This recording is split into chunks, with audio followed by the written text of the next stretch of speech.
Hey, what's up everybody? Nexel here. Today we're playing Honkai Star Rail. Gonna continue on with the story because I'm living a life where I have Fei Zhao and Robin, but no good follow-up sub DPSs. So that's where we're at in our Honkai Star Rail life right now. Gonna try and get a little bit closer to getting the March 7th imaginary unit, because I think, you know, I could level up the Moza, but I think Moza's like a good hunt unit in terms of just single damage, but I feel like I gotta play around more with March 7th once I get them, obviously, but, I think that they provide, like, better support for Fei Zhao, potentially, so that's where we're at. Gotta at least give the imaginary March 7th a try. And anyways, we're gonna have to get there, so that's gonna be the plan. Alright, so where am I at in terms of pulls? I want to pull for Lingsha. I have a feeling it's not gonna be a bad idea if I get Lingsha. So we're gonna do a 10 pull.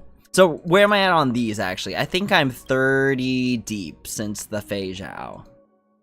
Databank? Oh, wait, yeah, these are, light cones. Yeah, so I'm 30 deep from the Fei Zhao. So, we'll do 2 10s? Yeah. Yeah, baby. We'll see where this goes. Alright, so this is just a generic 4-star. So in terms of 4 stars, what I'd be looking for is light cones and Gweniphen. Natasha's would just end up being extra shards, because I have an E6 Natasha. Not really looking for Misha, though. TBH. Alright, I think this was probably a light cone we were not looking for.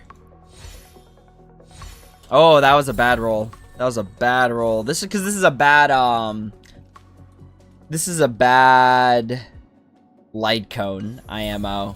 Alright, we'll go again. We go again. Alright, so still no 5-star, but hoping, so it's got to be a character, because if we got a light cone last time, it's like by default a character. So hoping for Gweniphen or Natasha, really. Because if we get Natasha, it gets us closer to getting a 5-star light cone. Okay, that's exactly the not character we wanted. Oh no. Oh no. Okay, we can't end it like that. Alright. So this is 60. This is 60. Alright. Not another Misha, please. Alright, what do we got? So far, these have been bad rolls. 1 4-star per is pretty bad.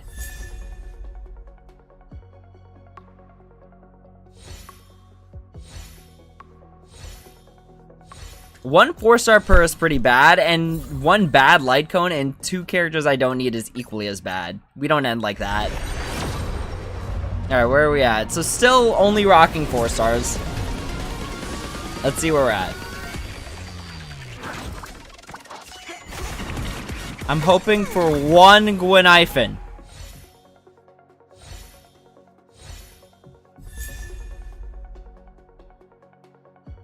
Hello? What? No freaking way! We somehow got to E4, Misha? This is the opposite of ask and you shall receive. The exact, we got E5, E5. Holy smokes. Okay. The one thing I look forward to? Growing up, of course. Oh, Mr. Watchmaker. The one thing I look forward to? Growing up, of course. Yikes. Okay. Now we slow roll, because now technically I'm at 70. So we'll see how this goes.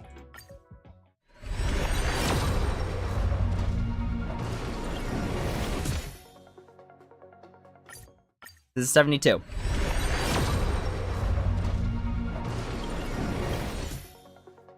73.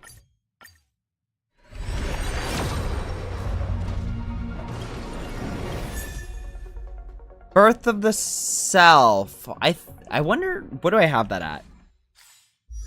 Because I know I have the light cone. First of all, we can merge these together real quick.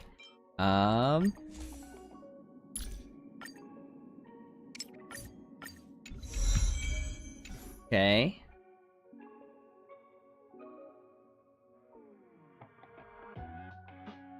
Oh no, we have a superimposition 5. Woo-wee! Okay.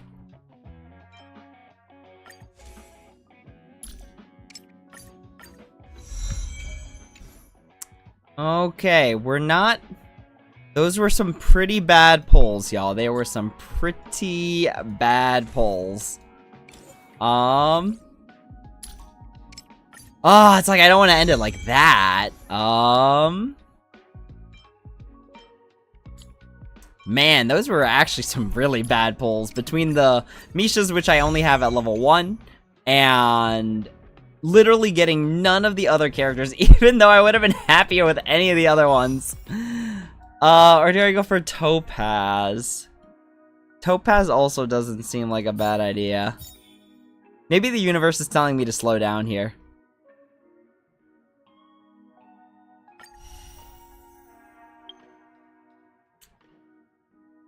Maybe slow down.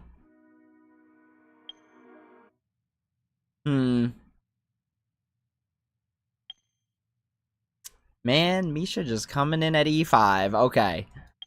Lingsha or Topaz and Numby, which would actually be the better hunt unit to be a sub DPS for Fei Zhao.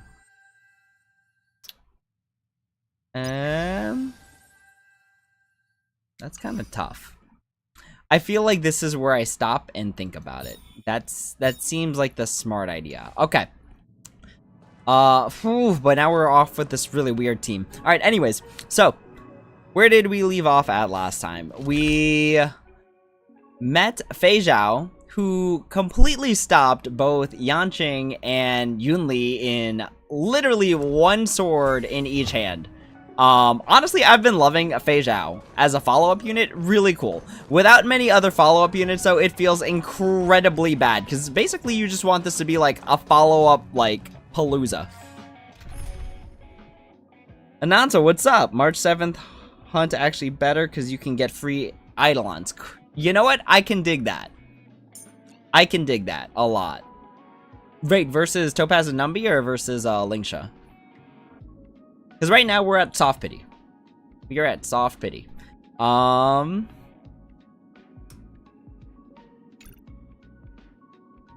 did I want to do here? I guess we just continue on with the story. That doesn't sound like such a bad idea. Look at all this stuff I gotta do. I really should, like, sit down and take care of all this stuff. Alright, y'all. Off we go.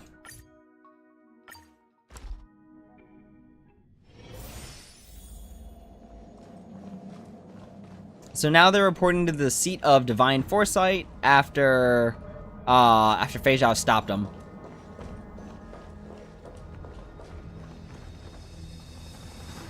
Earlier at the Palace of Astral, I introduced these guests from the Astral Express to you, Elder Huayan.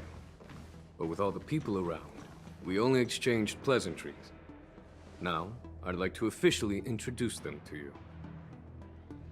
These three braved great dangers, accompanying me to perilous places, defeating the chief culprit Vantilia, and uncovering the conspiracies of the disciples of Sanctus Medicus. If you wish to know more, please, feel free to ask us. Well, I skimmed through the reports about the Arbor's rebirth from the Master Diviner Hu Xuan. She's been summoned to the Yu Chui for questioning. There are a lot of doubts within the Alliance about this whole situation. But despite all that, I believe in you. Since you joined the ranks, you have repeatedly achieved remarkable feats. After the High Cloud Quintet each went their separate ways, despite the many criticisms within the Alliance, the Marshal still stood firm against the dissenting voices and entrusted the Lawfu to you.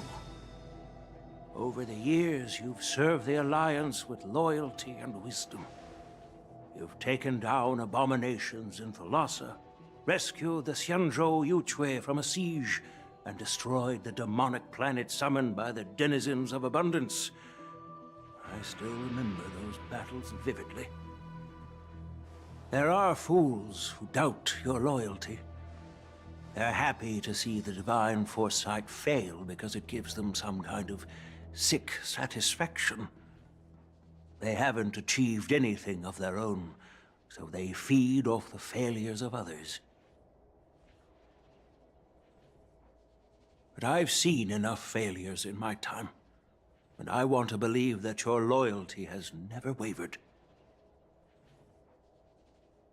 So, General Fei Xiao of the Yaoqing is the only one investigating the Ambrosial Arbor crisis on behalf of the Alliance? No. I am too. This old man's words always catch me off guard.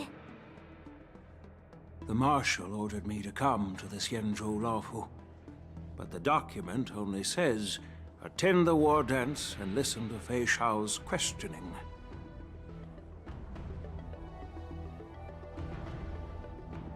No need for that. You're all important witnesses. The Marshal is well aware of Jing Yuan's purpose in holding the ceremony, and understands the situation he is facing. She mentioned it because she believes both issues are important. Thanks for your kindness and sincerity, Elder Huayan. But is it appropriate to tell everyone here about the Marshal's orders? By introducing the Express's witnesses to me alone, aren't you aiming to discern the intentions behind both my actions and Fei Xiao's? And whether there's any discord between us? Well, since I'm being open and honest with you, I encourage you young folk to do the same. As for the Ambrosial Arbor crisis, all I need to do is listen. General Fei Xiao will be the one asking the questions. To be honest, I'm more concerned about the timely start of the war dance. Oh, by the way, I've prepared a gift for the war dance.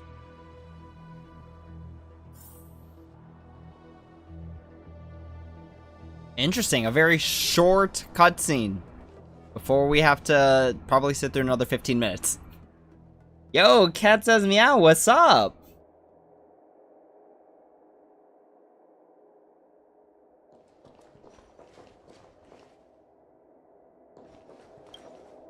Yes, it's this case right here.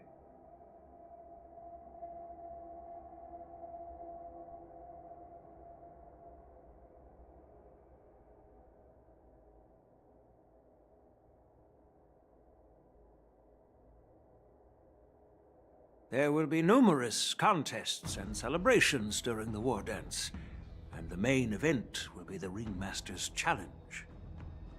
The host will dispatch a skilled warrior to take on challengers from all over the cosmos, showcasing the excellent martial arts of the Xianzhou Lawfu. When you mentioned that the Astral Express would be attending the ceremony, I thought the High Elder of the Lawfu would be the Ringmaster. You humor me, Elder Huayan. The healer lady is just a young lady who knows nothing about martial arts. How can I assign her as the ringmaster? I'm no match to you when it comes to joking. What's this box for? Why don't you open it, General Huayan? This sword case is intended for the War Dance's award. It's empty now, but in a few days, a precious sword will be delivered and stored inside. I don't mean to boast about our skills, but this sword represents the pinnacle of the Zhu-Ming's craftsmanship. It has a legendary history, full of heroic tales from foreign lands, tales that are too detailed to be summarized in just a few words. Since the delegation delivering the sword hasn't arrived yet, I'll just leave the case here for now. I've been wondering, who would be worthy of such a sword? And then it hit me. I can award it to the champion of the Ringmaster's Challenge. The ceremony's champion is sure to be a perfect match for the sword. Moreover, I hear that Yanqing is an excellent swordmaster, and that he will be representing the Lawfu as the Ringmaster, so it seems like a perfect gift for him. Thank you for your generosity, Elder Huayan. If you want to give me a sword, just say the word, Grandpa. No need to beat around the bush. You've got confidence, my girl, but I don't think you can best Yanqing. I know you're all about swords, Miss Yunli. It's just a shame that it's the sword that ultimately chooses its rightful master. Yeah, and even if someone gets their hands on such a precious sword, it'll probably end up in someone else's. The outcome of our duel at the Alchemy Commission is still up in the air. Since you're interested, why don't you represent the Xianzhou Juming and challenge me in the ring? That's exactly what I had in mind. Nobody knows who's gonna come out on top. It could be me, could be someone else. It'll probably be me. But whatever happens, it won't be him.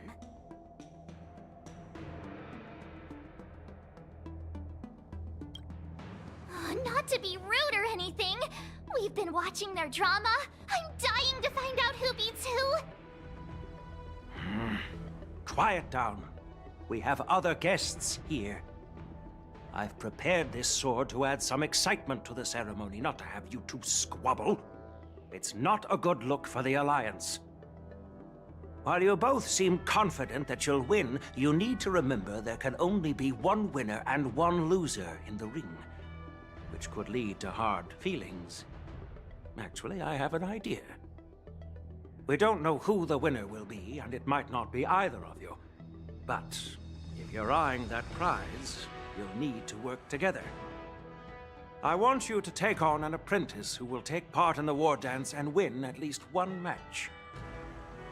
How does that make sense?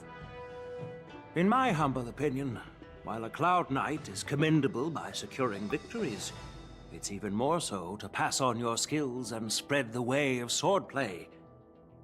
I'd be greatly pleased if this apprentice could represent the Express in the war dance by displaying their Cloud Knight flair and prowess. Well, Elder Huayan's idea is quite interesting.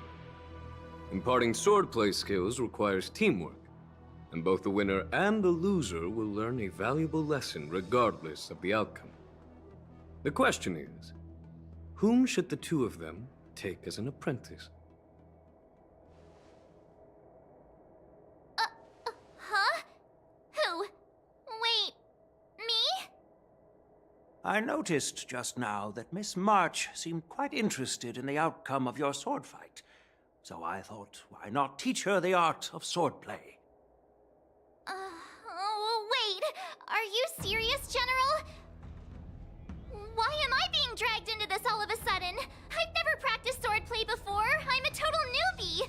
You really think I can learn it? Well, you'll probably realize I have no hope and give up on me.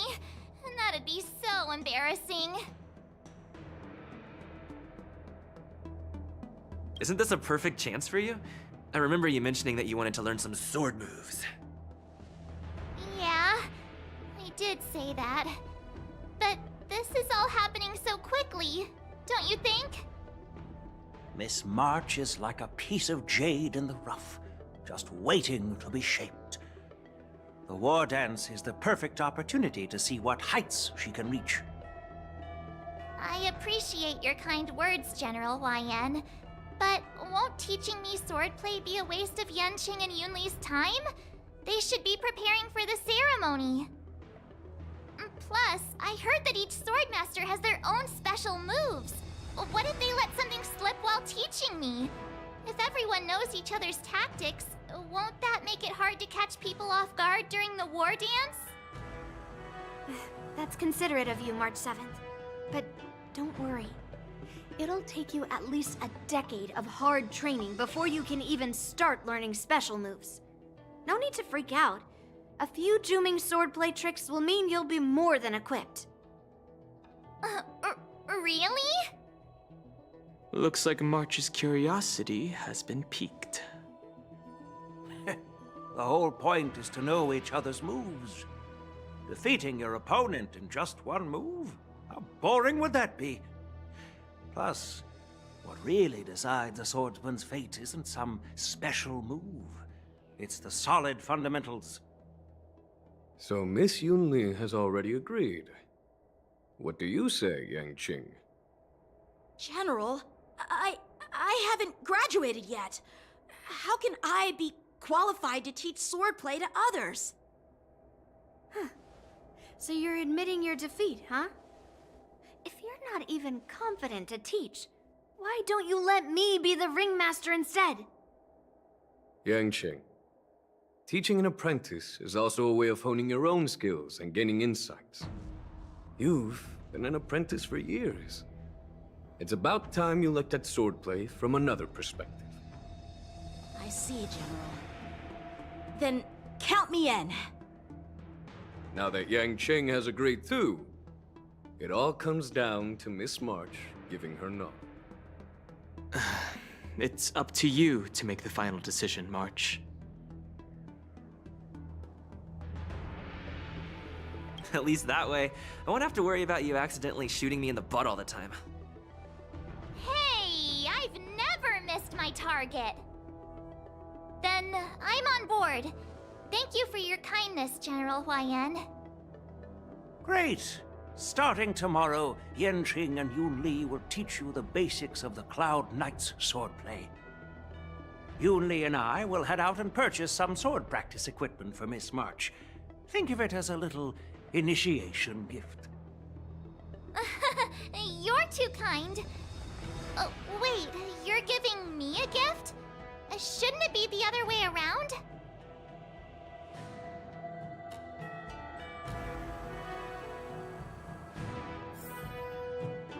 General Huayan's gone. Wait, why does something feel off about what we talked about? You know, I kind of like this thing that Star Rail's got going on, where they, like, take your perma characters and then give them other, like, paths and elements, right? Like, Trailblazer, like, so good. Being able to become a preservation unit and also being, like, one of the more decent harmony units. I guess sort of decent, right? Like, because of Trailblazer, super break teams exist. So I kind of like this idea of, like, recycling, like, the permanent 3. And I'm hoping that in the... Well, that's tough. I was like, I'm hoping in the future Dan Heng gets something, but at the same time, it's like, Dan Heng, you're perfect the way you are. So that's a tough one. All right, let's keep going.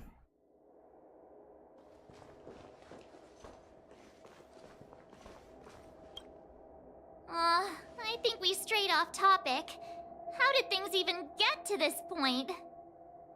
Yeah, I brought you here because the General said he had some important matters to discuss.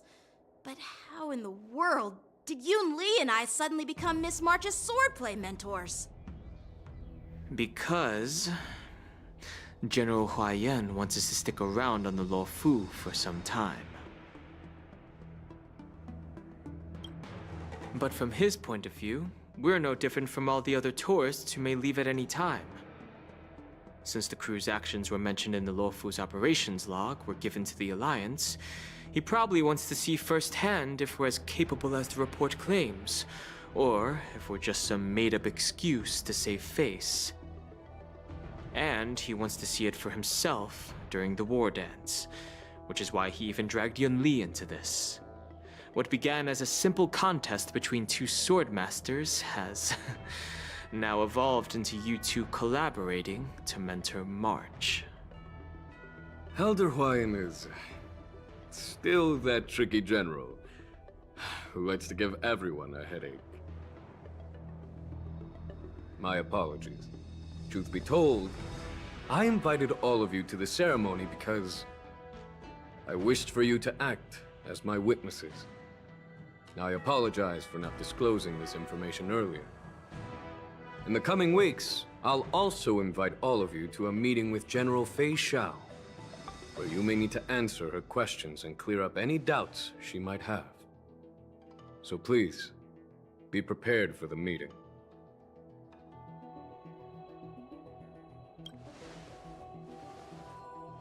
Don't worry, General. No matter what happens, I'm prepared to stay here as the Express's witness and answer any questions. Thank you, everyone. General, I know there isn't much I can do to share your burden, but...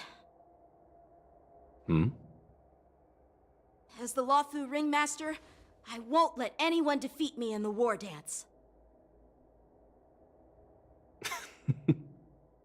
I know.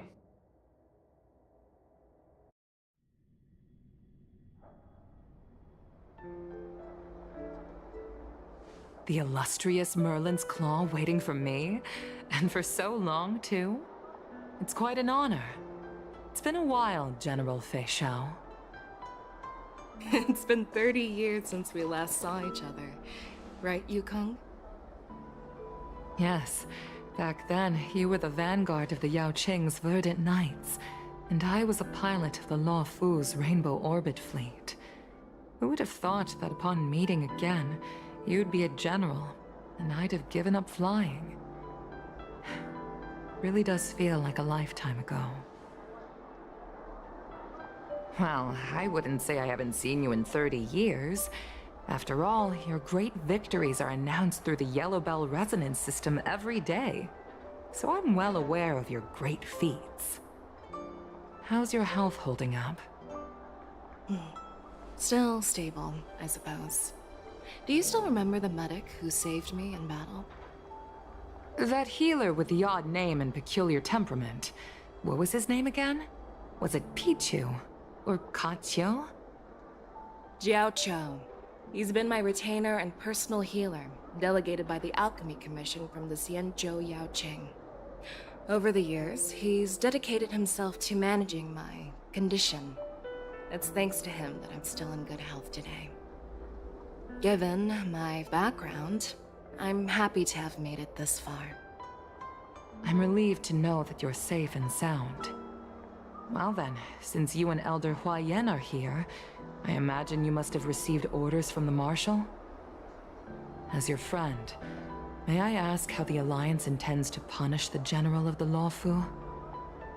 The Arbor's rebirth has frightened the Elders who lurk behind the scenes. They fear the resurgence of abominations, much like what happened 30 years ago. Although the reports from the Lawfu explained all the details, we don't know if the Ruin Legion really invaded, or how exactly the Stellaron Hunters and the Astral Express became involved. This puzzle has many missing pieces. As you know, the fugitive Jing Liu, who mysteriously disappeared many years ago, has resurfaced. This time, she has brought along an Outworlder and a coffin, claiming to offer the Marshal a method to fight against the Eons.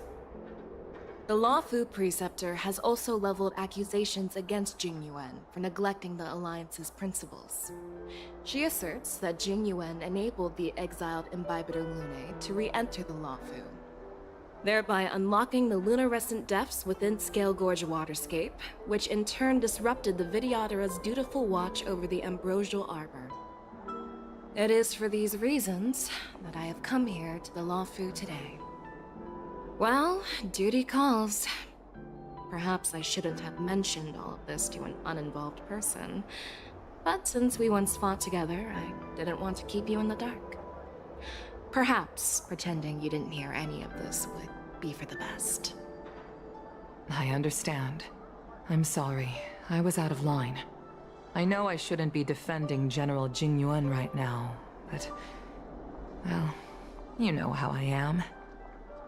The Lawfu has enjoyed centuries of stability since the end of the sedition of Imbibitor Lunae, much of which can be attributed to General Jing Yuan's masterful strategizing.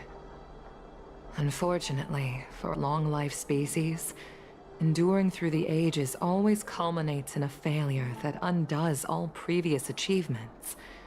A moment that our adversaries relish. That's true. And that's why I'm also here for another purpose. To visit Hule. Hule? You mean that Hule? The Borisin warhead?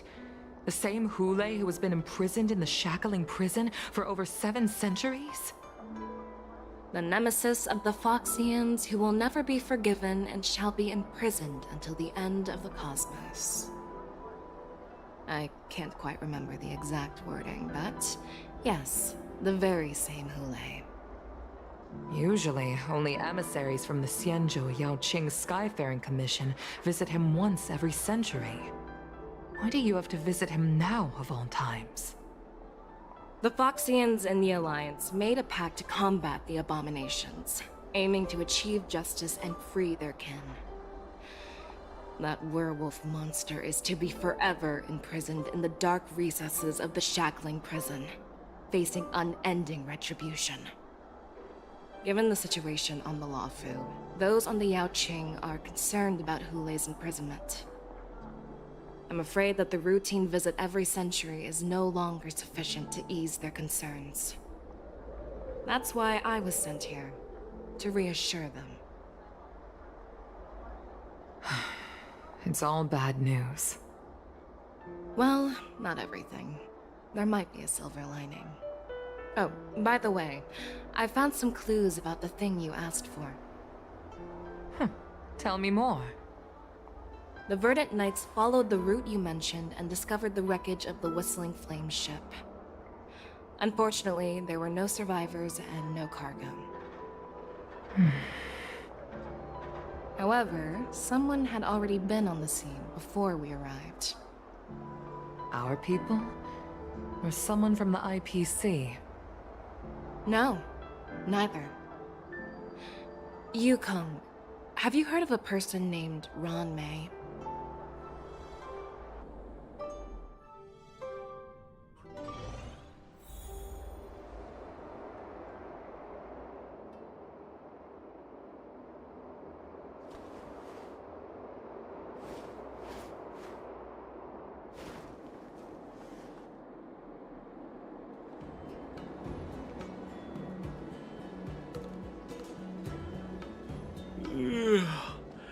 I'm still feeling sleepy. Did I oversleep? Where did March and Donham go? Alright, back in control. So, looks like Get away with your crime by pretending to be a waiter. we're about to get the March 7th unit, y'all.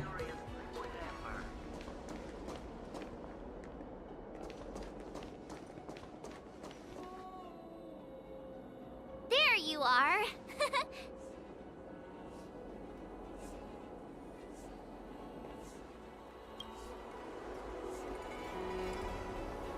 It's an honor to learn from you, Master Yanqing. Oh, in all those immersions and novels I watched, when apprentices want to pay their respects to their masters, they usually bring fancy gifts, kneel, and bow. I'm really sorry, but I haven't prepared anything yet. Hey, why are you blushing, Master Yanqing? This is, the first time someone has called me master. I need to, get used to it. Ahem. Let me make it clear.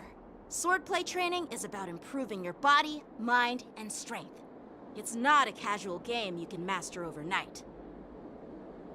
I promised General Huayan that I'd teach you Cloud Knight swordplay, so you can participate in the war dance and defeat at least one opponent. I'll do my best, but if you break your master's rules... Is it too late for regrets? I'm already regretting my impulsive decision. Honestly, I'm not sure what I'll do either, because I've never been a teacher before. So, Miss March, please behave and don't skip classes. Or complain. You need to toughen up and train her properly, Master Yanqing. Don't go easy on her.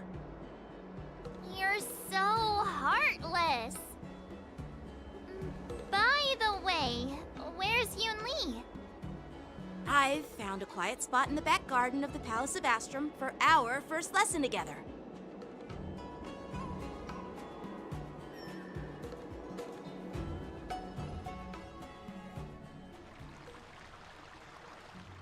Seriously? It's the first day and you two are already late? Why is everyone on the Lawfu so laid back? So disappointing. Master Yoon Lee, you're already here. Sorry for keeping you waiting. Oh, wait. Were you trying to teach her in secret? That's sneaky. I'm just showing you what Lawfu etiquette is all about. She might be my apprentice, but it's customary for the master to personally escort their apprentice to the place of learning. As the host, I'll be teaching Miss March the essence of Lawfu's swordplay, after which she'll emerge victorious in the war dance ring. You won't be complaining about Lawfu's swordplay then. Stand aside, rookie. Let me show you how we Ju-Ming sword masters treat their apprentices. Quickly, over here, Miss March. This is a reverse mentorship gift from me to you. I hope you put it to good use. What's this? Xianzhou clothing? It's so beautiful!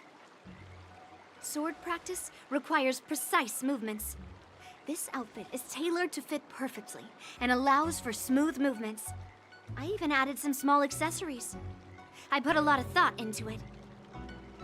You're awesome, Master Yoon Lee! See? See? How can you compete with me? I'll teach March 7th the essence of Ju-Ming swordplay so she can win the contest with my sword skills. Actually, I've prepared something too. Huh? You have a gift for me too, Master Yanqing? Since you want to learn swordplay, Miss March, you'll need suitable weapons. So, I went out of my way to prepare a pair of swords overnight. Unfortunately, I didn't have time to ask the craftsman to customize the swords for you, but I did my best to choose ones that look nice and are suitable for a beginner. I hope you like them, Miss March. Thank you, Master Yanqing! Bet you didn't see that one coming, did you, Yoon Lee? The real competition is just getting started. I'm so lucky to have two great masters. But why does it feel like things are getting a bit weird?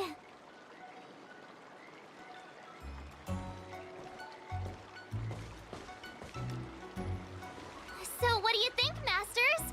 Does this outfit suit me? Perfect. I chose it carefully.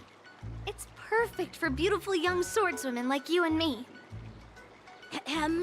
All right, let's get started with the training. The person next to me is a Cloud Knight instructor I've brought in. For your first lesson, try exchanging a couple of moves with him. Wait. We're having actual combat training for the first lesson? Isn't that a bit too intense?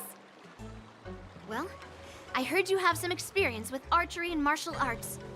The first thing we're going to do is see just how strong your fundamentals are. Come on, step forward and strike with the sword in the most natural way you can think of.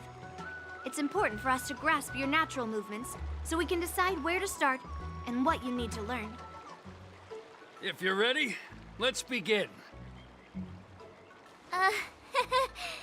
Okay.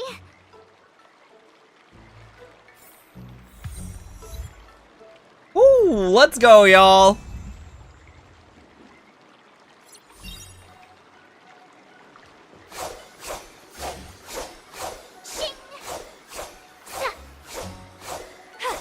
I'm actually really excited to try this unit out.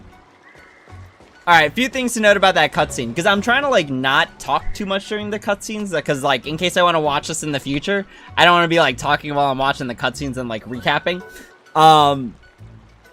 Bro, I like how both Yanqing and Yunli, like, cooked up a whole, like, outfit and sword combination in a night. Like, bruh, it took me, like, a whole 3 hours to hot vinyl something onto a shirt. Or, like, heat press vinyl. And then these guys are making full-on swords and clothing in a night, which is wild. Alright, so, I actually think I gotta customize the team and replace Dr. Ratio with Gallagher here. No matter where I am in the future, I will definitely still hear your singing. Alright, this is the team. This is the mood. Well, I heard you have some experience with archery and martial. Come on, step forward. All right, let's get started with the training. Here we go. Are you ready? Yeah, I'm ready. But please go easy on me. Then I apologize in advance, Miss March. I could take 10 of you.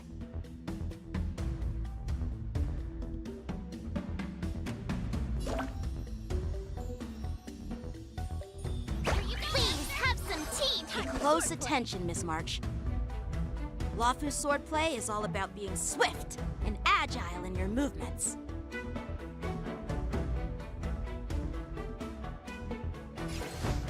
Blade and flight. Right on time. Ignore him. Strength is everything. Practice is over. Swords descend. Okay, so the ultimates also charge march. All right, here we go.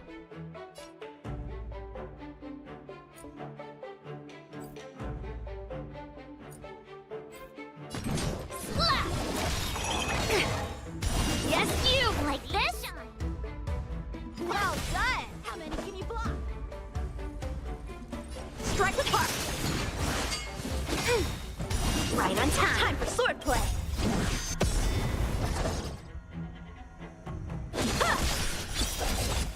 What are you made of? Mountains fall! I'm starting to get the hang of it. Can you block? Blade and fight! Awesome! With a true heart and focused mind, here I come! Yes, you!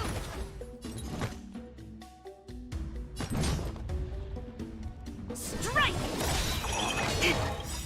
Right on time. See through clouds!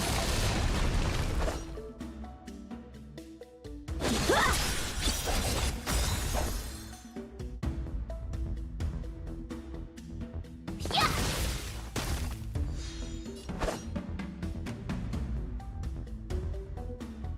Strike the park! Slap!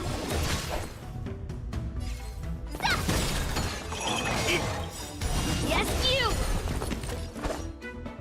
Blade and flight! Time to show you what I can really do. I like these like different icons that show up. Azure Dragon, White Tiger, less carbs, what's this? What are you mumbling about? Isn't this, sword technique? Shouldn't I be saying something cool? Alright, check out this move!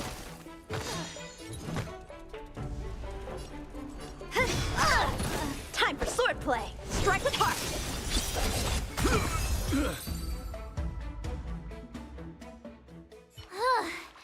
I didn't expect the first lesson to be so intense. Miss March has quick hands and a flexible body. She's a perfect fit for practicing Lawfu swordplay. However, she lacks strength, and her strikes were a bit unfocused.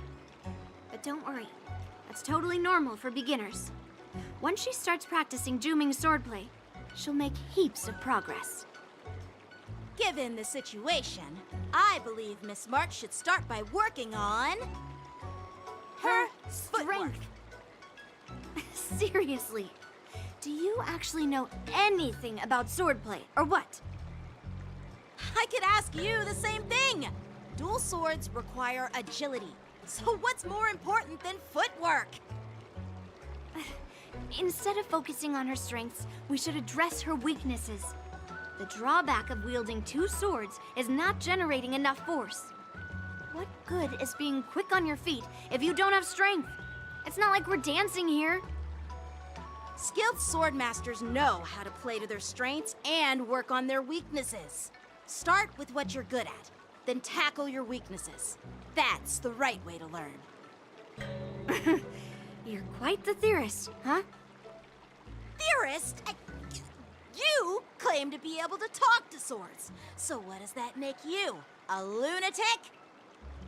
Hey, it's only my first lesson, and you're already arguing. Come on, calm down, Masters. I'll have to improve both my footwork and strength anyway, so it doesn't matter which one comes first. But it does matter. Just listen to me, March 7th. Aww.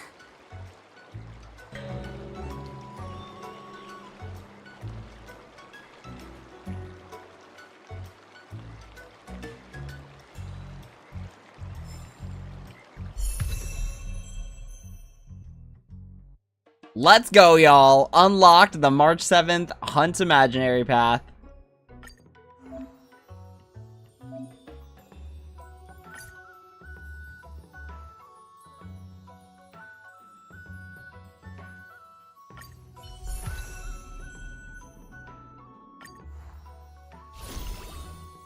Oh, I like this. I think this is really cool in terms of like costume changing and like straight up Sailor Moon like transformation. Low key, this is interesting because either like, because there's no way they're gonna keep this at 2. So either March 7th is gonna get consistent costume changes, or this is like a precursor to what costume changes are gonna look like for other characters. And I dig it. I feel like I could do this for a few minutes. Anyways, to stay focused. Alright. Not alright.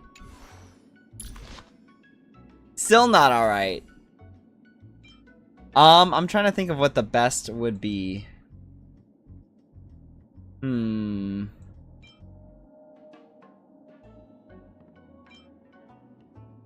Alright, let me review real quick, because I'm not too savvy on what March 7th does. Okay, gains charge. So when charge is full, 3 hits, imaginary damage.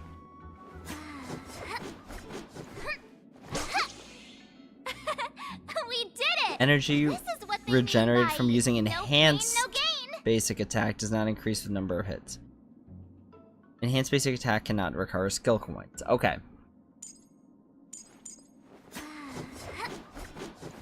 Alright, we like increasing the Shifu's speed, which is always good. This is what they mean by no pain, no gain.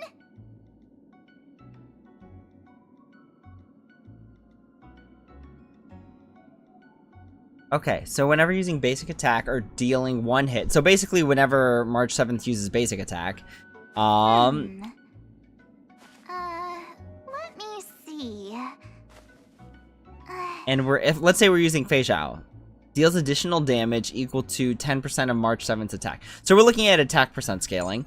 Ultimate, doing damage based on attack. Increases the initial hits per action of the next basic attack by 2. Increases the fixed damage. Okay. After Shifu uses an attack or ultimate. So this really helps with follow-up taps, right? Because it's like basically a ton of attacks. March gains 1/7, or March gains 1/7. March 7th gains up to 1 point of charge each time. Upon reaching 7 or more points of charge, March 7th immediately takes action. Okay. Let me see. March 7th is on the team. Gains 1 point of charge at the start of the next battle. Okay. So March 7th themselves does not do a ton of follow-up attacks, but they can beef up Fei Zhao, and then they do a few extra attacks here and there. Okay. We did it! This is what they mean by no pain, no gain. Okay, so basically, we'll be whipping out the ultimate, like, a ton. Because it feels like the ultimate charge is kind of quick. I'm not even gonna lie to y'all, I am also, like, very tired, so I'm probably not thinking straight right now. Let's see.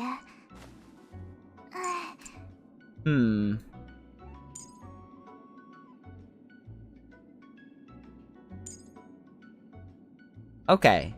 So yeah, basically we're gonna get a ton of charges by using Fei Zhao. Okay. So in this case, we might not be attacking the same enemy all the time. So that swordplay might not be relevant. I do like increasing attack percent. That's pretty good.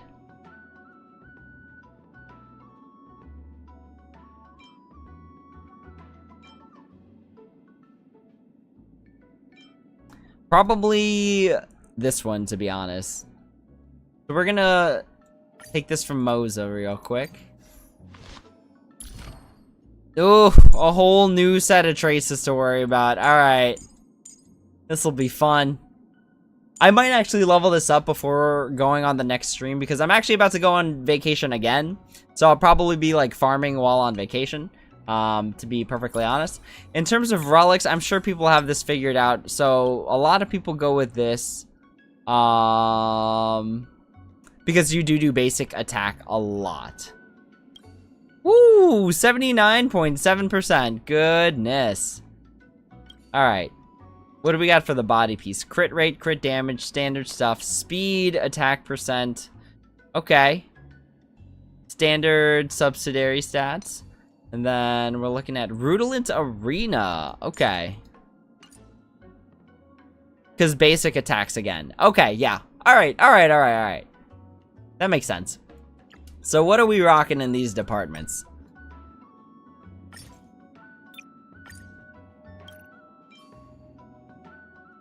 Oh, it rolled into... Oh, feels bad. Let's start here, because we always want to see what the other pieces we have are. So crit rate, crit damage. I've got a lot of crit rate stuff here that needs to roll into crit damage for it to be relevant. Let's see what we got here. Defense, not it. So that's a maybe. That's speed flat out. That's attack. Some of these were crit damage. Alright, so if this hits attack percent, we're chilling. Attack percent or speed? Ooh, defense. Yikes. Okay. Attack percent or speed? Oh, defense percent! Okay. Not so good. Not so good. Speed on the wrong thing. Okay, is there one with crit damage that has... No. Okay. Oh boy. I feel like crit rate is the move. The problem is the rest of the stuff that it rolls into. Let me check back into March's abilities. Okay, so that's based on March's attack. That's based on March's attack.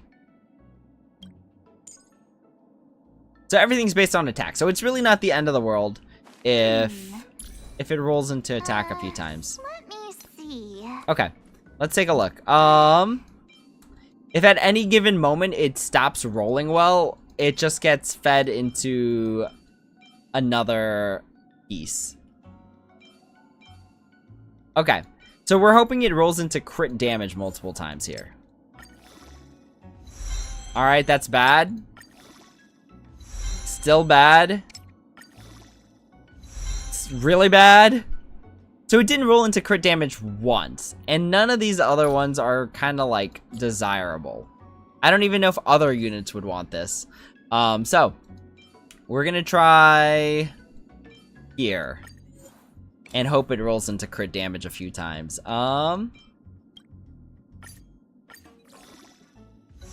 Okay, we're still on equally as bad luck.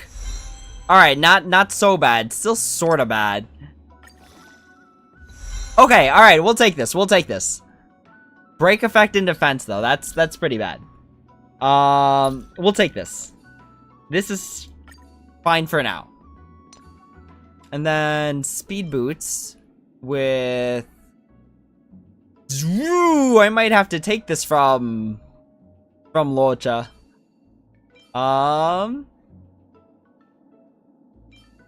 Speed attack. Oh, I think I gotta take these from Locha. Let's enhance these. Because Locha cares about attack percent. Effect hit rate. Break effect, which is not it. Huh.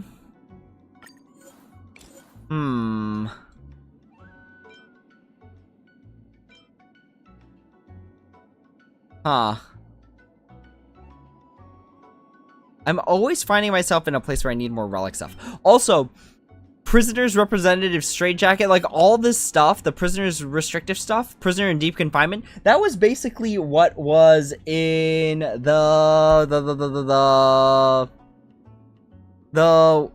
Hule thing, right? Right? Like these were the cuffs. And then there was also like the headpiece is, where is that thing?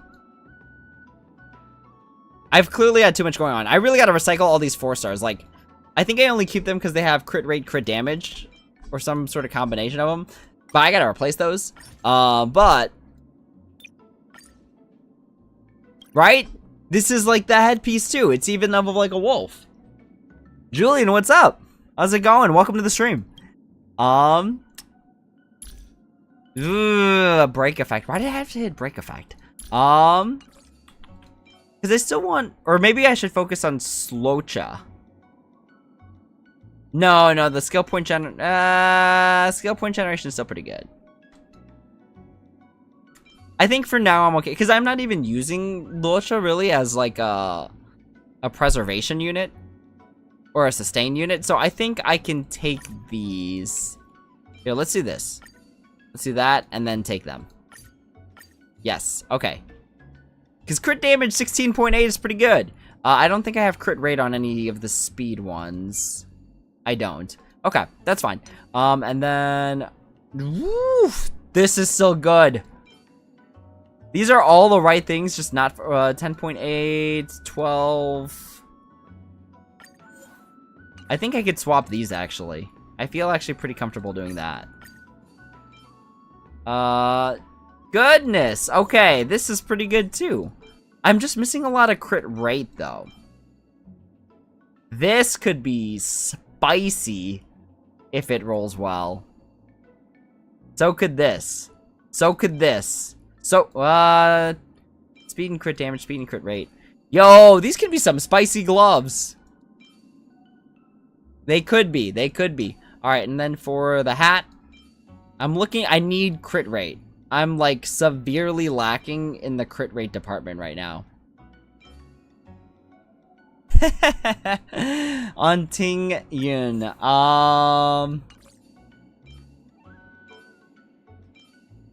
Yo, this piece could be mad good. Like, mad silly good. So could this. Yo, let's go. I've got some pretty good hat pieces that I know are all gonna roll horrendously. But for now, that's fine. Alright, and then Rudolin Arena.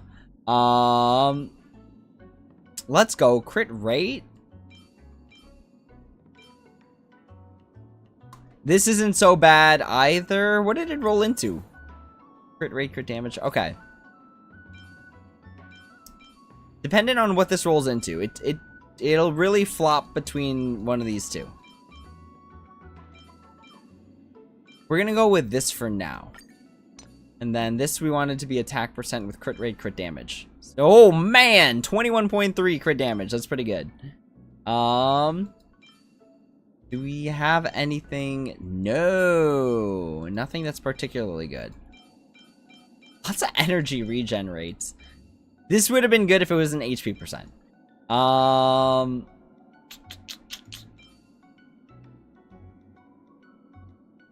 I'm thinking... I'm thinking this is the move, at least for now. Because I don't feel comfortable taking this off of Jingliu at the moment. So this is okay. Okay, so we've got something cooking. And then really it's just the trace material stuff. Gonna need lots of this. A lot of that. And we need to we need to not have March 7th be at such a low low level. Okay.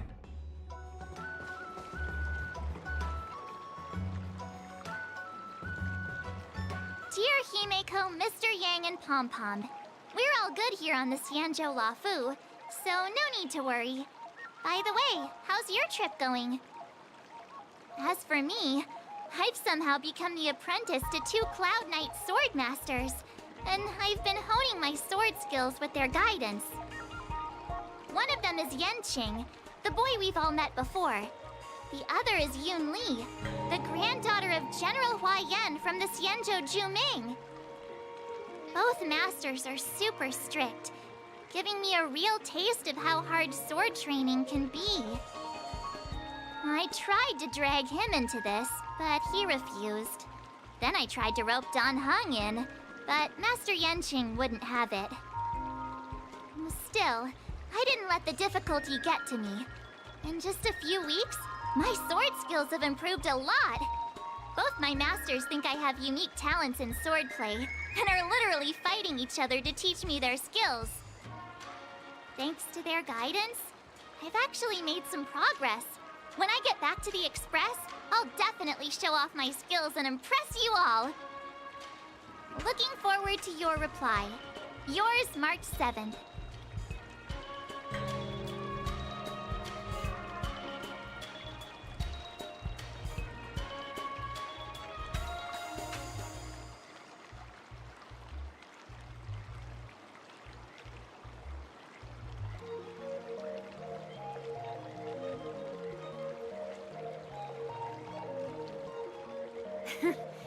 Well done. Let's call it a day.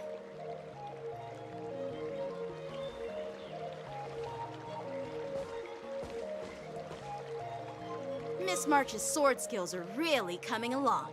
She'll hold her own just fine in the war dance. Perhaps I might have a shot at beating both masters in the ring?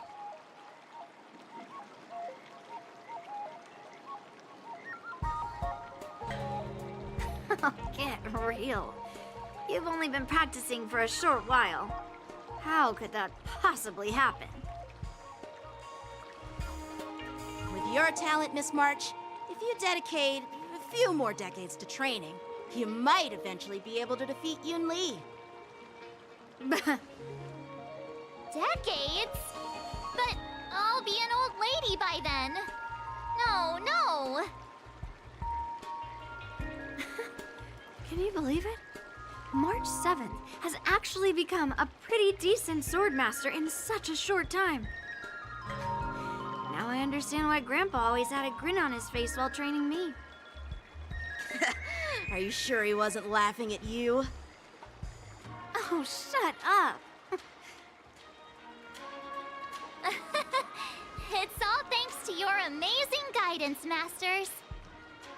Miss March, you're really getting the hang of wielding dual swords. If you're keen on advancing, trying out different Xianzhou blades can improve your touch. Oh, let me see. Which sword is the most powerful? Single sword? Great sword? Or maybe a flying sword? There's no such thing as the most powerful sword. It's all about the skill of the swordmaster. Yanqing wields several flying swords, while I only wield one. But remember how I kicked his butt at the Alchemy Commission? First, you didn't kick my butt. Second, you'll never kick my butt. Third, how about we settle this right now and see who kicks whose butt? Yeah, I'm up for that. And if I kick your butt, you'll drop out of the war dance. Deal? Why are you two arguing again? I thought things had been improving between you lately. There was talk that the leading disciples of the Luofu and Juming generals were supposed to face off in the war dance, but for some reason, they suddenly teamed up to train an apprentice of their own. Turns out, the rumors are true.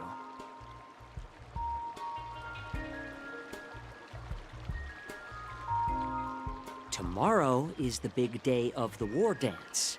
Shouldn't you two be focusing on honing your skills instead of teaching swordplay here? You're... Oh, that's right! You're the pink-haired fox from the Yaoqing! This is Mr. Jiaoqiu, the healer working for the general of the Xianzhou Yaoqing. Ah, got it. So, you're the participant attending the war dance on behalf of the Yaoqing. And you were trying to sneak a peek at our training?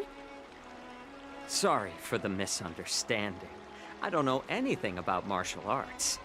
I'm just here on the General's orders to take care of some official business. I didn't mean to interrupt your training. I'll be on my way. If you know nothing about martial arts, why were you smirking earlier? Well, my curiosity got the better of me, I suppose. When I heard Miss March's pondering about what to learn, I couldn't help but wander over. From my professional experience, cleavers, slicers, chopping knives, and carving knives are all just tools. Kind of like frying, sautéing, boiling, and deep frying in cooking. They're just ways for people to show off their skills. How you use them really depends on the ingredients you're working with.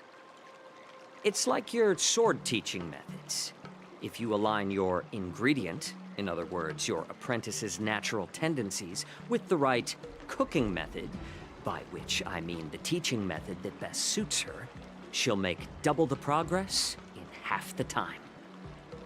For example, golden eggplant tastes best when fried, cloud peppers when stir-fried, and yellow boulder beef when simmered. It's all about discovering the nature of the ingredients. Apprentice.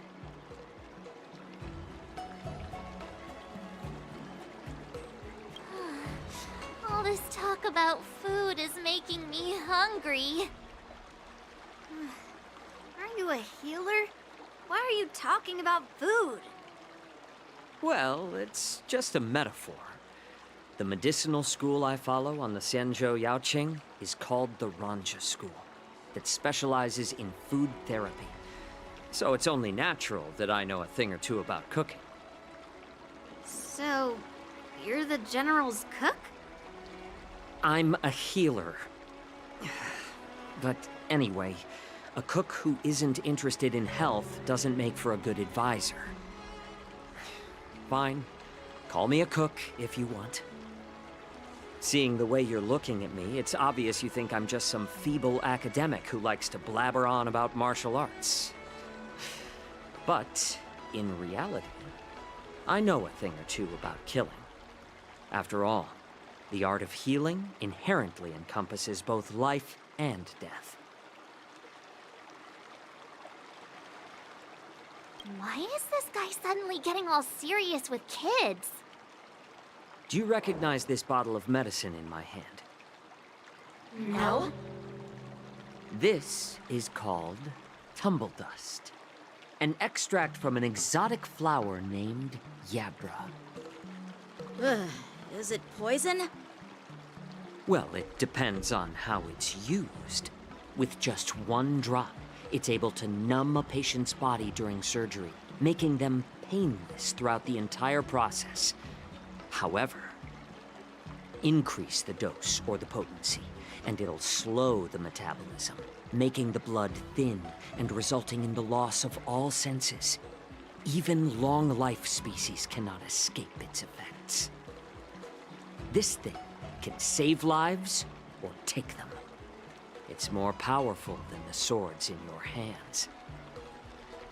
That may be so, but still, I prefer settling things with a sword than, you know.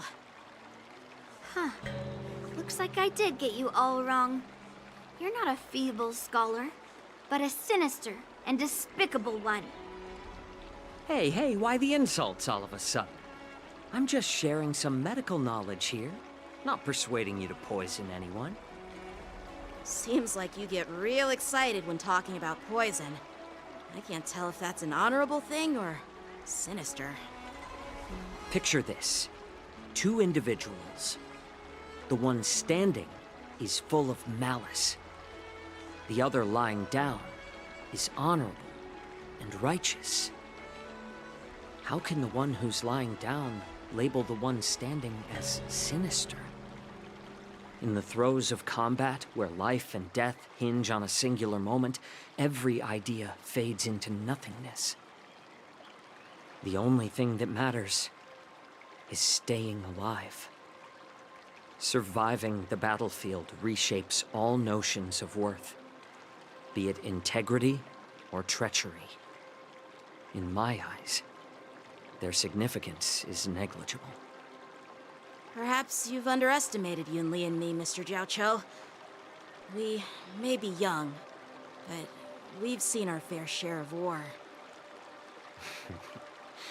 Well, then you should know that the war dance is nothing more than a contest. So why are you so focused on it?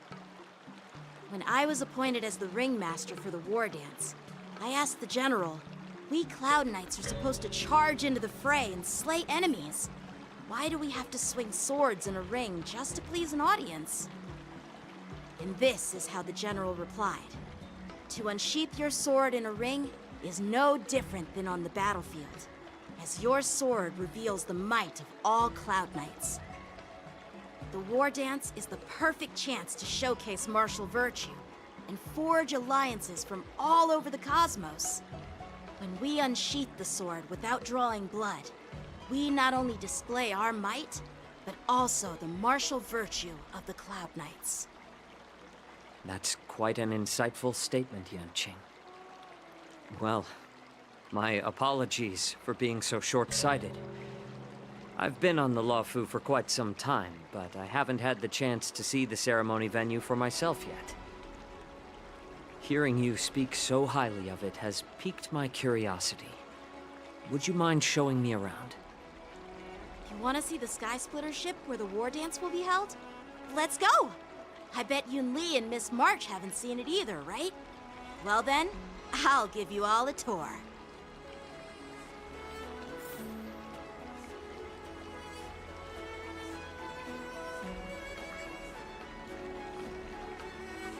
Alright, y'all, I think this is where I gotta call it an evening, so let's go ahead and swap back to the Trailblazer.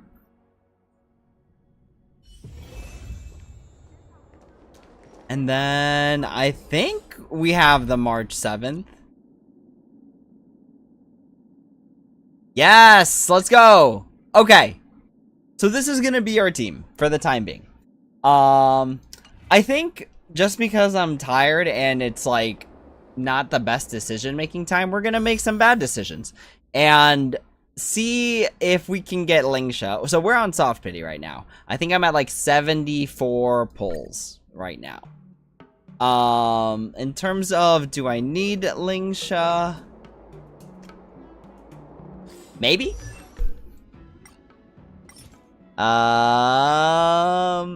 Big maybe? Okay, so in terms of abundance and preservation units, I got Gallagher. I don't really have a lot of good... Because I'm trying to think. Gallagher is good for, like, on-demand healing because of ultimate and then the Nectar Blitz and then the Besottled state. Thinking of what Lingsha offers. Is it equal, if not better, than the rest of them? Honestly, I think what I like about Lingsha is, like, Lingsha can be, like, also a damaging unit. Right? Like, damaging with, like, attack on the side. But also, in terms of permanent units, I am still missing... I'm still missing Himiko, which could be a big deal for Pure Fiction. I've got Clara. I've got Bailu, who I hope I never pull literally any other Eidolons for. I've got Branya, Yanqing. I think that's it for the permas.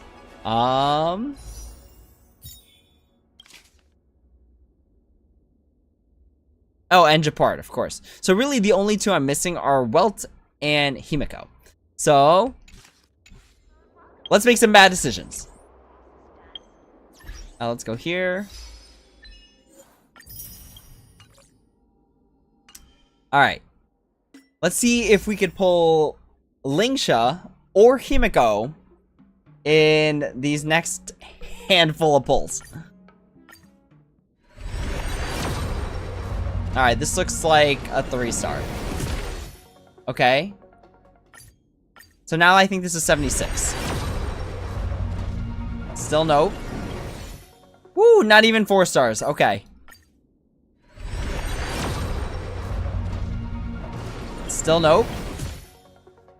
Ooh, what is this bad luck we're going through today? Oof. I think I only got 3 left, right? Statistically, we're hitting less than if we saved for a 10.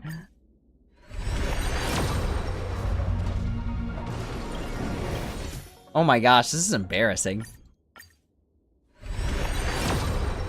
Oh, here it is, y'all. Here it is, y'all. All right. What do we got? This is soft pity.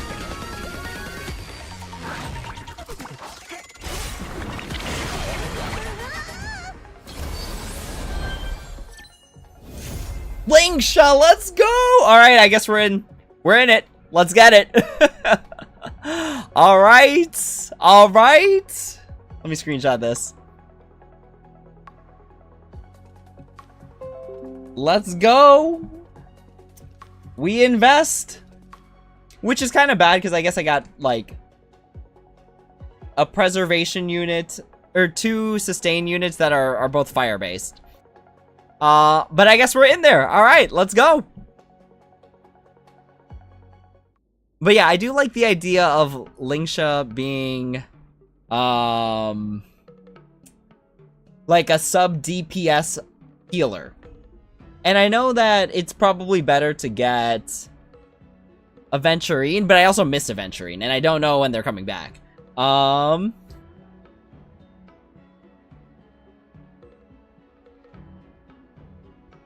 right.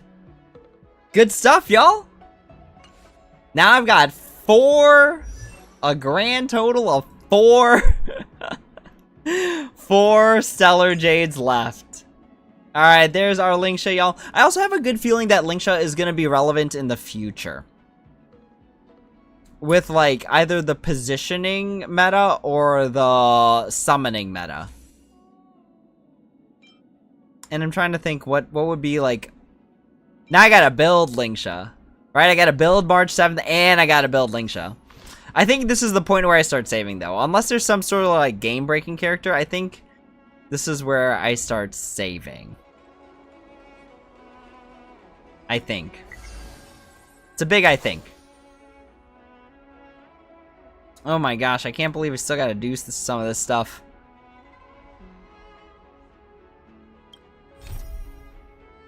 I wonder how much further until this is completed. Because we need to do this, and we need to get the Eidolons.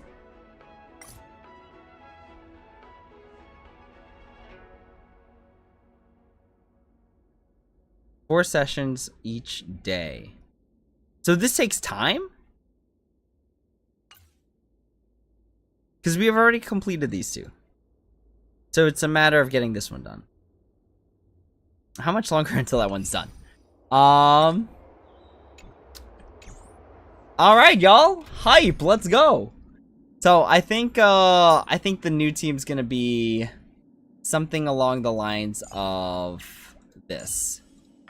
To bear witness to the great General Fei Xiao's heroism again is truly fortunate. So I think this is gonna be the move. I think. I'm excited. New units are always fun.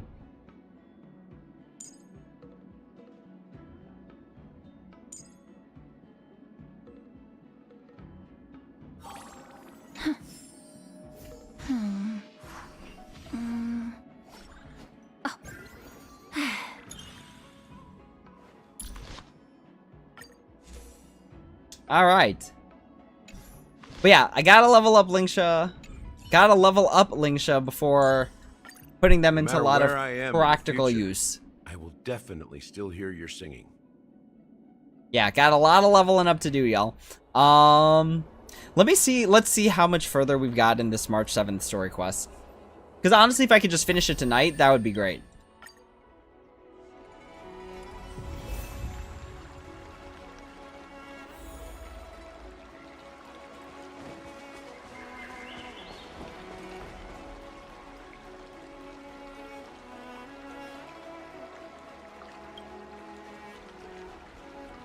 I feel like I'm really close to finishing it. Let's see if we can just wrap it up. Surviving the battlefield reshapes all notions of war. Can you believe it? March 7th has... Let's go. I'll give you a tour of the Sky Splitter.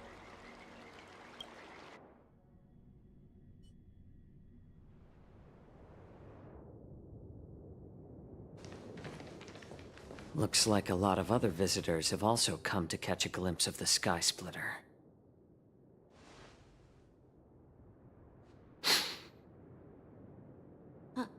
What's up, Mr. Zhao Cho?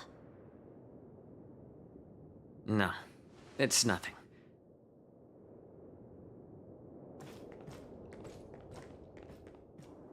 Do you see that airship in the distance? That's the Sky Splitter, the venue for the war dance ceremony. It doesn't look all that impressive from this distance. The Sky Splitter is actually a decommissioned Luofu military vessel. People aren't allowed on board until the war dance officially commences.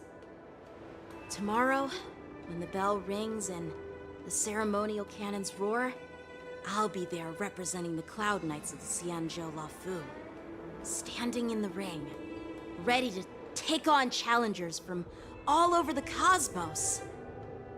Since I was a kid, I've been training in swordplay and the art of war under the general. Every day, I'd swing my sword 10,000 times, and then thrust it 10,000 times, repeating the process over and over. I understand that I'm not like other kids. I never envied the toys and freedom they all had. I never found sword practice boring or hard. Even in the thick of battle, facing down savage abominations, I never felt scared. Each day, I could feel myself getting stronger and stronger, and I racked up countless victories. It's the best feeling in the world. But then, I faced a really tough opponent. And just one slash shattered my confidence into 1,000 pieces. That's when I felt true fear for the first time. Maybe that's what Mr. Zhao Cho meant by life and death hinge on a singular moment. Every idea fades into nothingness. After that, I had to pick up the pieces and try to put myself back together. But no matter how hard I tried, I couldn't seem to find my old happy self again. I often ask myself, why do I wield my sword? If defeat is inevitable, why do I continue to fight? Is it to reclaim the joy of victory? To meet the general's expectations? Or to secure my honor among the Cloud Knights. While the General could teach me the art of swordplay, he couldn't teach me why I should keep on going. He said the reason must come from within myself. I've been struggling to find that reason. But after talking with you, Mr. Jiao Cho, I think I already have that reason in mind. As a member of the Cloud Knights and the General's apprentice, I've had a weight on my shoulders. And I know there's still more to shoulder. But when I wield my sword, it feels like I'm letting go of everything. I love the feeling of giving it my all, facing any obstacle in front of me, pressing forward. That's why I wield my sword. Oh, Yanqing. So young, yet so grown up. By the way, how old are you exactly? Age doesn't really matter. All sword masters will understand how I feel. I get it. Looks like all the kids on the Luofu live tough lives. So, how about you, Miss Yunli? It's not polite to ask a girl her age, no matter which Xianzhou ship you're on. I'm not asking your age. I'm asking if you have a dream like Yanqing has. You don't talk like a cook. You sound more like a TV host or something. Need I repeat myself again? I'm a healer. Well, I don't have a dream like Yanqing does. The only reason I'm participating in the Ringmaster's Challenge is because I made a promise to my grandfather that I'd win the precious sword he's contributed to the war dance. Sounds like that mind of yours is just filled with swords. I bet you've got nothing better on your mind. My father was a craftsman on the Xianzhou Juming. Because of his foolishness, many innocent people fell victim to the cursed swords he forged. Since I was a kid, it's been clear to me that not everyone deserves to have a weapon in their hands. Giving them a sword is no different than being cruel to the innocent. So, whenever I come across someone unworthy of a sword, I can't help but want to take it away from them. Given that Yanqing is the war dance ringmaster, I'm stepping up to challenge him. To ensure the precious sword doesn't fall into the hands of an unworthy master. Hey, what do you mean by an unworthy master? I see. It's not easy for kids on the Juming either.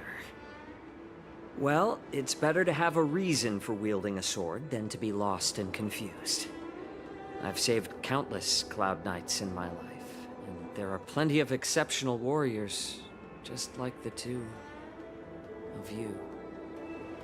What happened, Mr. Jiao Cho? Oh, nothing. I was just reminded of some old friends and old tales. Judging from my professional perspective as a healer, both of you possess remarkable vitality. Your energies flow like raging fires and mighty gales. The upcoming fight will definitely be impressive. Well, we've seen the Sky Splitter and toured the Stargazer Navalia. I guess it's time to say goodbye for now. What? You're leaving already? But you haven't asked me about my dreams. I've been working hard too, you know. It's getting late, Miss March. Unlike you lot, I'm a grown-up bound by responsibilities and duties. The tasks entrusted to me by the General won't complete themselves. By the way, Yanqing, is it normal to have so many people wandering around in an automated area like the Stargazer Navalia? Actually, this is a restricted area. But since you're all guests, I made an exception, so You could take a look around. I understand. Well, I'll take my leave. I wish you both the best of luck in the ring tomorrow.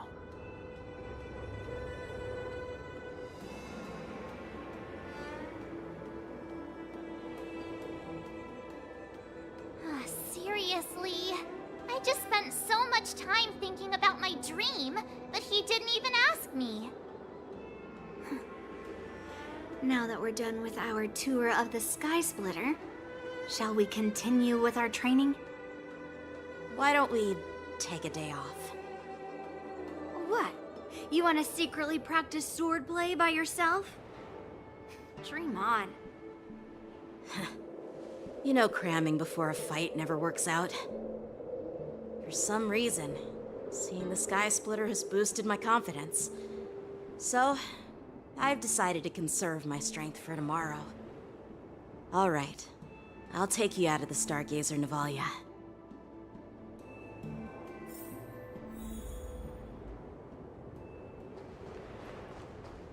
I really feel like we're getting pretty close to wrapping up the A Star is Born March 7th part of the story. Slash, I'm trying to convince myself that it's worth it to just finish it right now. Where is the Sky Splitter? Huh. Okay. Anyways.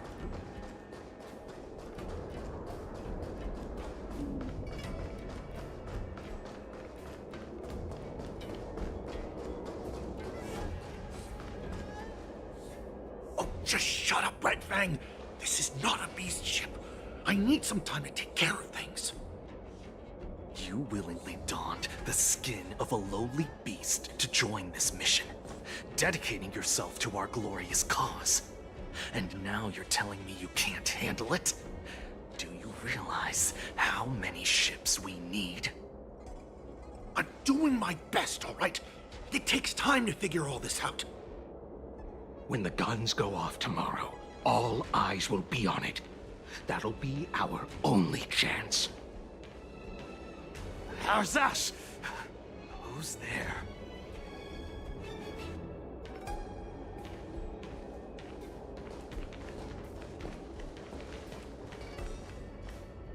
Who are you guys? An impromptu inspection. Why are there outsiders loitering in Stargazer Navalia? And a bunch of kids at that. Hey, kids, didn't your parents ever tell you to stay away from the Stargazer Navalia? I know it's an automated facility, but it doesn't mean you can just break in and do what you want. First of all, I'm an adult. Second, I didn't just break in. Yeah, we flew here on a starskiff. Like, whoosh! Well, I'm not trying to tell you off, but this place is off limits to the public, you know? Big sis, let's go. I want to play in Everhunt Plains.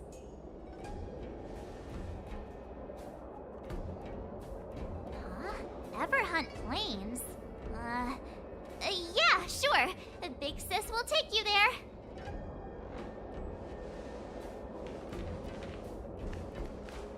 Shuha! You should have let me. Shh, the overhaul is done, and everything looks good. We should leave.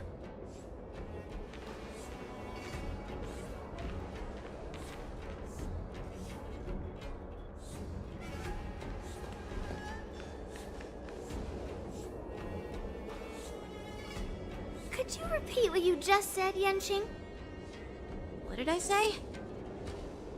Big sis, let's go. I want to play in Everhunt Plains. Come on. Can't you read the room? Something is definitely off about the 3 people we just met. Yeah, anyone could see that. I just wanted to hear you say it again. That pink-haired fox tried to say something. I'm pretty sure he sensed something fishy. Since he's not familiar with this place, he just dropped us a hint. But you didn't seem to be paying attention at all. I knew that from the beginning.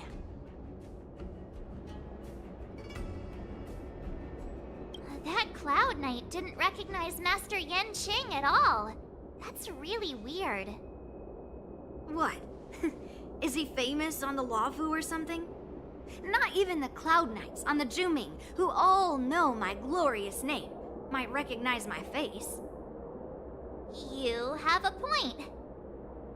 A Cloud Knight, a member from the Skyfaring Commission, and a craftsman. They're from various departments, and the reason for the overhaul seems legit. But one of them blurted out some weird language just now. Did you hear that? I have a feeling that if we secretly tail them, we'll definitely catch these guys in the act. Follow my lead, and be careful not to blow our cover.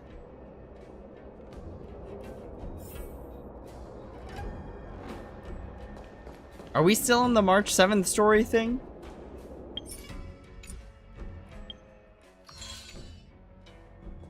Oh wait, we can't even get out of this. Okay. Never mind who they are. Let's just film them.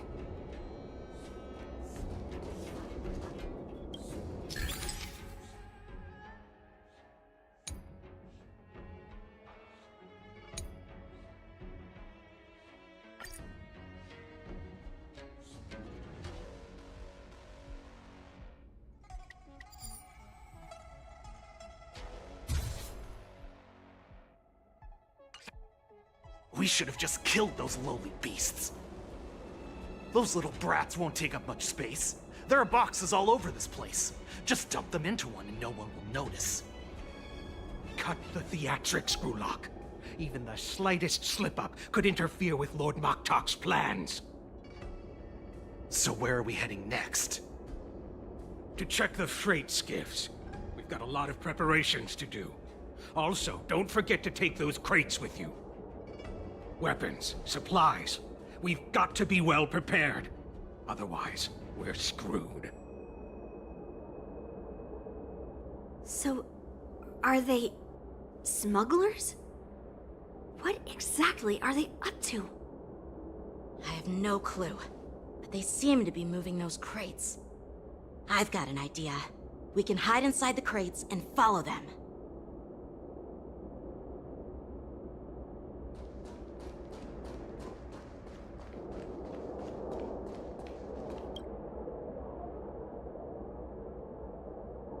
Ugh, it's so cramped in here. I can hardly breathe. Just hang in there.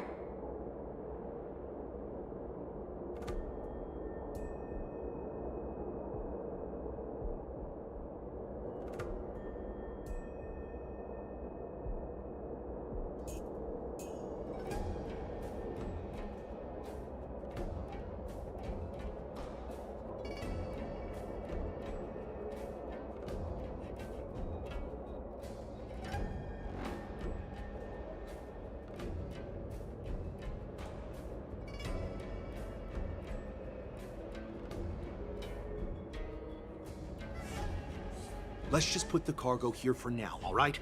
Then we'll move on to inspect the ships. Lord Moktok said that as soon as we're done, we're to board the freight skiff and leave this place. Don't worry, I've changed the shipping schedule. You two, come with me. Is it just me? I keep smelling that stench of lowly beasts everywhere we go. Don't be so paranoid.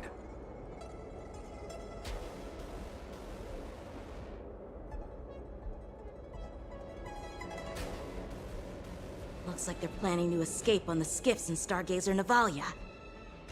They keep talking about their plans, but where do they come from? And what do they want to do on the Xianzhou? They're definitely up to something bad. Wait, they disappeared! Let's catch up to them.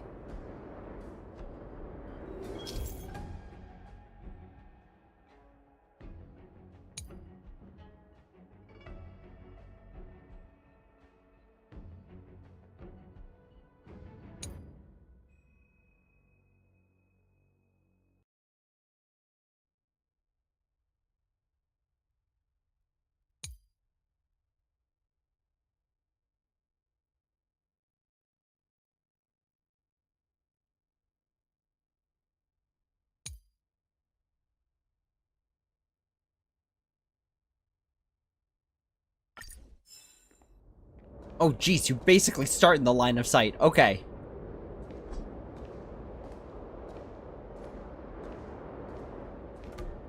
Tread softly, breathe quietly, and make sure to keep an eye on them. Hide out of sight as soon as there's any sign of activity.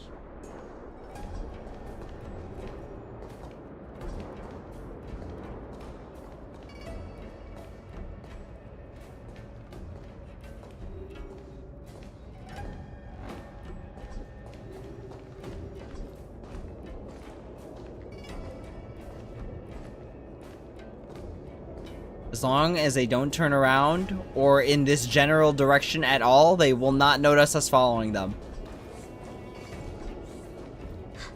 Did he spot us? Quickly, hide! You see nothing. You see nothing. Don't be so paranoid. We're running out of time. Get over here! Shuhart, I'm coming!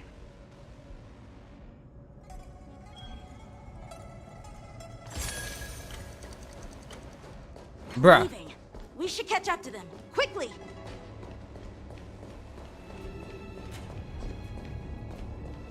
Brother is straight up running. Watch out! You're on high alert! We're chilling. We're chilling. You did not notice the person with pink hair.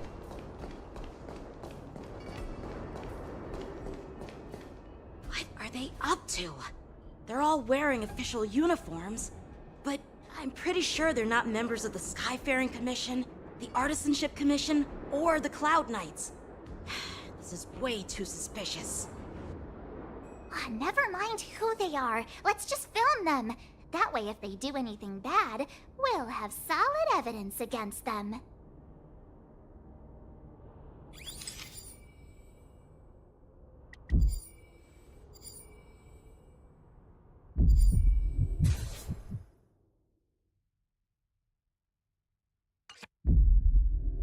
Look at this. A freight star skiff with enough room to fit at least 20 of my men. I'll let the others know and have them prepare more star skiffs. Once we're past the checkpoint, there will be beast ships waiting for us. Lord Moktok is ready. The revival of our ancient bloodline all hinges on this operation. What did he just say? Beast ships?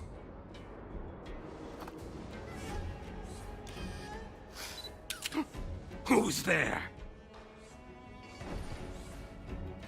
It's those brats! I told you to get rid of them, but you didn't listen, you idiot! Wipe them all out!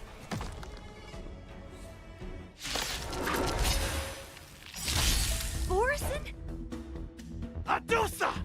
Die, you lowly beasts! Did not expect those two dudes to transform. Okay. Well, here we go. Oh, come on! Here you go, Master!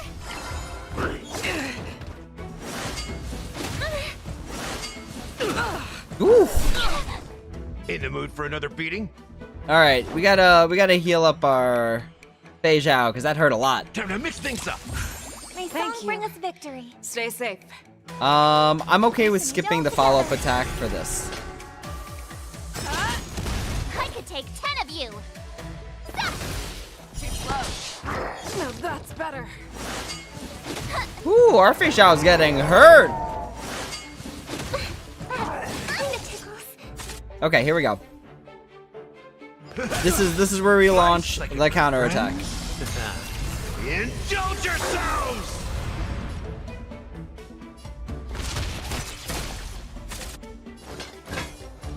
The fearless knows not fear. I hope for an end to I strife in venture the world. forth to hunt forever. Triumphant! Victory is inevitable!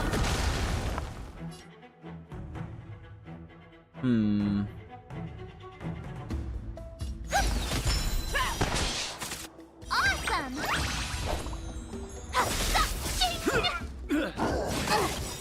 Time to show you Azure Dragon, White Tiger, less carbs, what's this? That's all you got? Bro, straight up March 7th says less carbs. Never hesitate!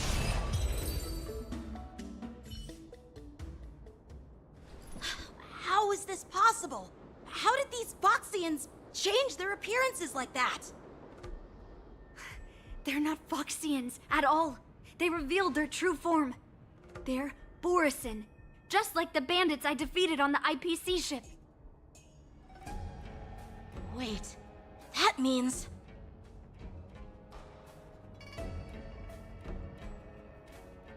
Well, how did the Borisin manage to infiltrate the Xianzhou?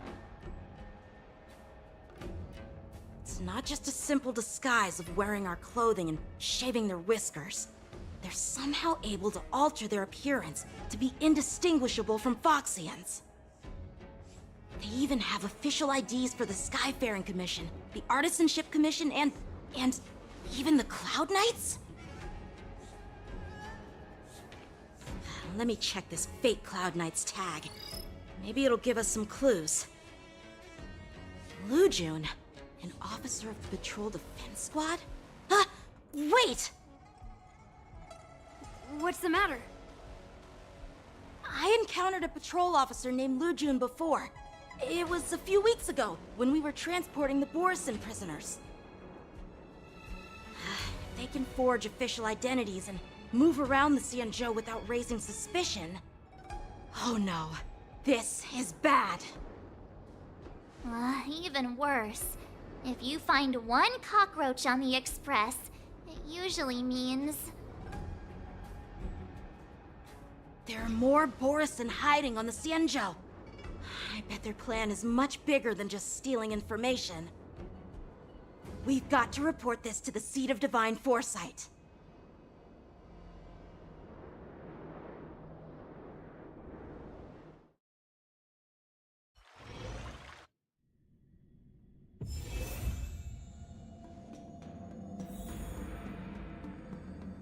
Are we good? Are we done? I want to say we're done. I could be wrong. Yes, let's go! Okay.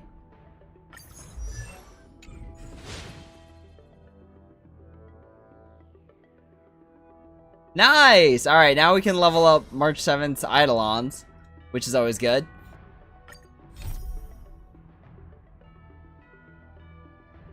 But that will be for a different stream. Now that we've gotten this far.